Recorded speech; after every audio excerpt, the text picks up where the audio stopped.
Magandang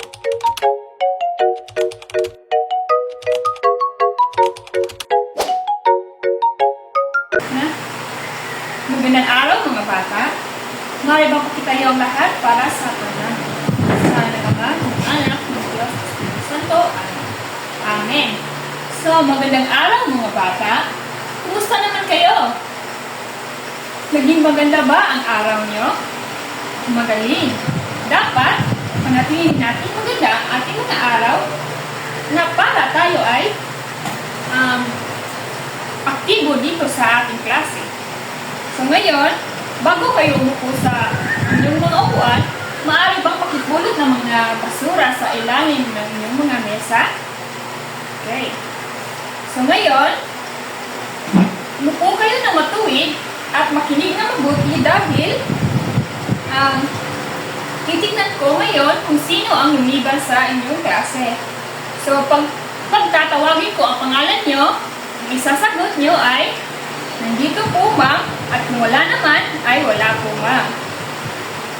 Okay, magaling. Magaling dahil walang lumiban sa inyong klase. So bago tayo magpatuloy, ipapaalala ko muna sa inyo ang ating alituntunin sa ating klase. So, ang mga alituntunin ng ating klase ngayong araw ay ito ay nakabuo sa ating pangalan. Ang bawat letra nito ay may pinaka-importante posisyon. So, una sa letrang V. So, ibig sabihin ay ang ating behavior o kilos at asal. So, dapat magpakita tayo ng maayos na kilos at asal sa loob at labas ng klase. So, pangalawa naman ay sa letrang E or excellence. So, gawin ang lahat ng gawain ng buong husay at sikapin na matuto. Pangatlo, sa letrang A or ang attendance. Pagpasok o pagpartisipasyon. Pumasok sa klase ng tamang oras at makilahok sa mga gawain. So, naintindihan niyo ba mga bata ang alituntunin natin sa klase? Magaling! So, ngayong class, naalala niyo ba kung ang tinalakay natin noong isang araw? Magaling! So, ano nga ba yung tinalakay natin ng isang araw? Magaling! Ito ay ang pangalan. So, ano nga ba ang ibig sabihin ng pangalan? Magaling! Ito ay nagsasaad ng ngalan ng tao, bagay, hayop o pook. So, sino ang makapagbibigay ng halimbawa ng pangalan? Okay, magaling. Sino pa? Okay, magaling. So, ngayon, class, handa na ba kayo matuto sa ating bagong talakayan ngayon? Okay, magaling. So, bago tayo magpatuloy, meron tayong aktibidad na gawain. So, alam niyo ba ang larong pass the ball, class? Okay, ganito lang yan. Meron tayong mga nakasulat dito sa papel at ang gagawin natin ay kakanta tayo ng Bahay Kubo. So, alam niyo ba yung kantang Bahay Kubo?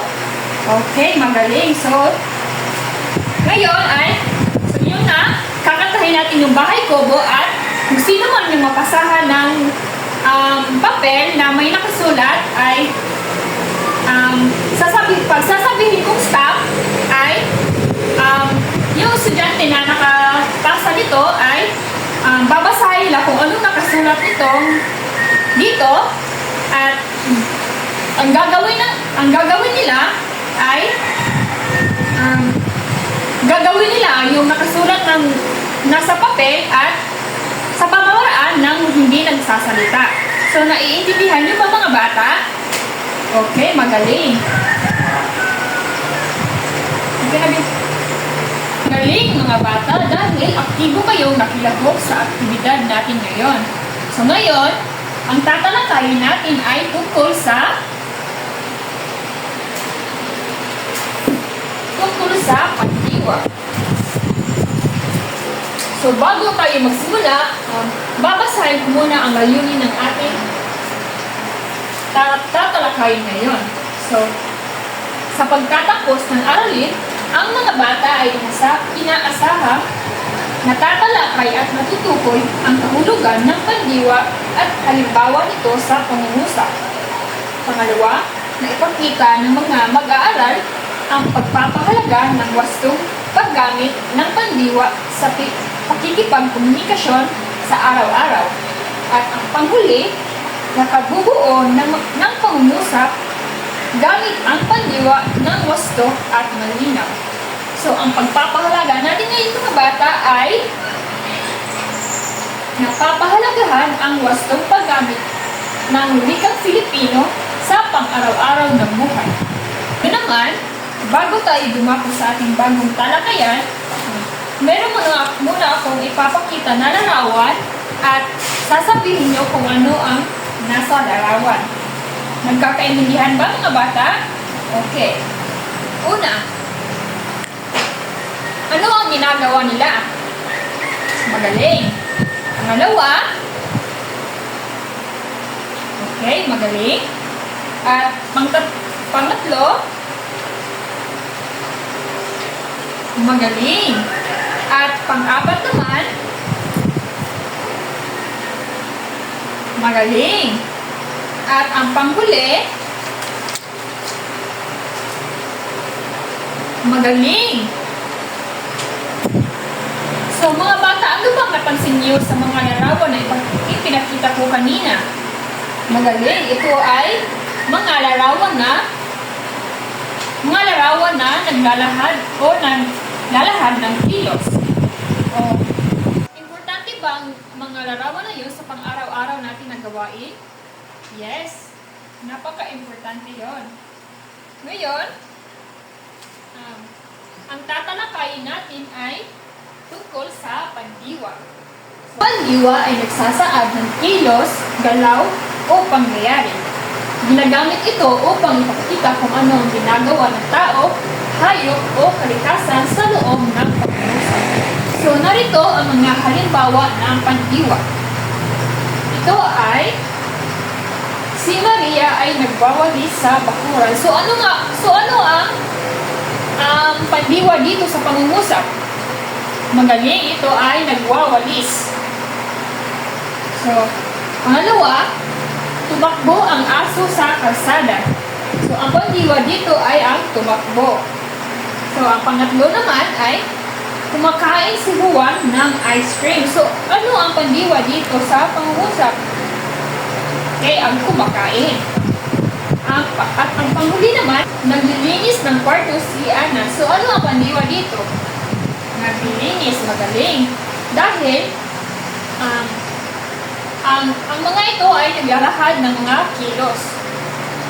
Naintindihan niyo ba mga bata kung ano ang ibig sabihin ng pandiwa? Magaling. So ngayon, meron tayo mga aktibidad na gawain. Dahil dito, susubukan ko ang mga kung meron kayong natutunan sa ating mga tinalakay na yon. Narito ang mga aktibidad na gawain natin ngayong araw. So, unang gawain, hanapin ang pandiwa, bilugan ang pandiwa sa bawat pangungusap. So, narito ang mga pangungusap na gagawin niyo. Tapos na ba mga bata? Magaling. So, narito naman ang ikalawang gawain. Bumunot ng salitang pandiwa at ipaliwanag kung paano mo itong ginagawa sa bahay, paaralan, o sa inyong karanasan. Ibahagi ang sagot sa inyong klase. Magaling mga bata! So, narito naman ang ikatlong gawain. Hahatiin ang klase sa dalawang grupo at pumili ng magrepresenta na bumunot ng salitang pandiwa at isasagawa ito sa pamamagitan ng kilos lamang habang huhulaan ng klase.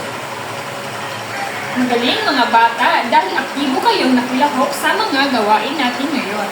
Magaling mga bata dahil talagang kayo ay naintindihan nyo ang ibig sabihin ng pandiwa. Ngayon, meron tayong pagsusulit. So, ano to? Bilugan ang pandiwa. So, kumuha ng malinis na papel at sagutan nyo ang nasa pizarra. Tapos na ba mga bata?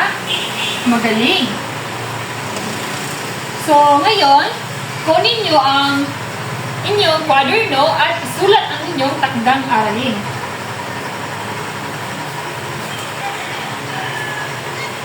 Narito ang inyong takdang aralin. Sumulat ng maikling talata ng 5 hanggang 7 na pangungusap tungkol sa pang-araw-araw na gawain at sa nambuhitan ng pandiwang ginagamit. Tapos na ba mga bata? Magaling! So, meron ba kayong naintindihan ngayon sa ating tinalakay mga bata? Magaling! Magaling mga bata! Dahil kayo ay talagang nakikinig sa ating klase ngayon. At talagang kayo ay nakilahok sa ating mga aktibidad ngayon sa ating klase.